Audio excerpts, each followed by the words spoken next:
అమ్మో చూసుకోవచ్చు కదా, సమయానికి బ్రేక్ వేసినాను కాబట్టి సరిపోయి ఉండదు. పెద్దదానివి, పొరపాటు నీకేమైనా అయి ఉంటే ఇంకేమైనా ఉండదా? కాస్త రోడ్డు మీద నడిచేటప్పుడు జాగ్రత్తగా చూసుకోమ్మా. ఈ వయసులో దెబ్బ తగిలినదంటే ఆసుపత్రుల చుట్టూ తిరగాల్సి ఉంటుంది. చూసుకోలేదులే నాయనా. సరే, భద్రంగా పో.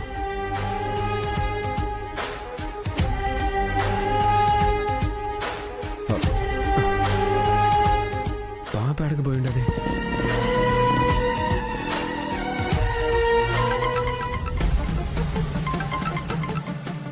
చెప్పండి మేడం. అక్కడ ఏదైనా పొరపాటు జరిగితే నేను నిన్ను సేవ్ చేయడానికి అక్కడ అసలేం జరుగుతుంది, అసలేంటనేది అదంతా నాకు తెలియాలి కదా. సో వీడియో కాల్ కనెక్ట్ చేసి కిడ్నాప్ చేయండి. అలాగే మేడం.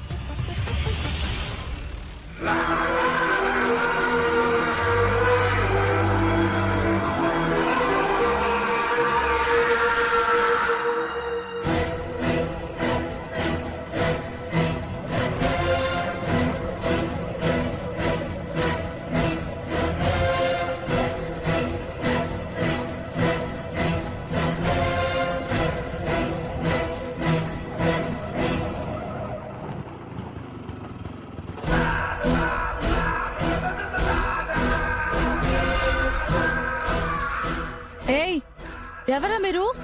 తప్పుకోండి.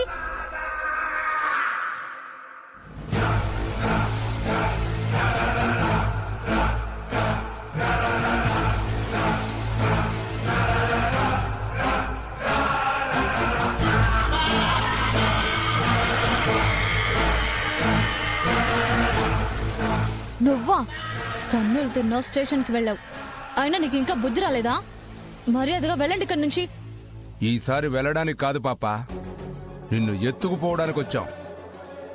నీ ఇష్టానికి మీరు కొట్టి తిట్టి జైల్లో పెట్టించి నానా బాధలు పెడితే ఎలా వదిలేస్తాననుకున్నావు? మీ మామయ్య మీద పగ తీర్చుకుందాం అనుకుంటే నీ మొగుడు అడ్డొస్తున్నాడు. వాడు అడ్డం లేకుండా చేసుకోవాలంటే నిన్ను అడ్డం పెట్టుకోవాలి. అందుకే నిన్ను ఎత్తుకెళ్దామని వచ్చాను.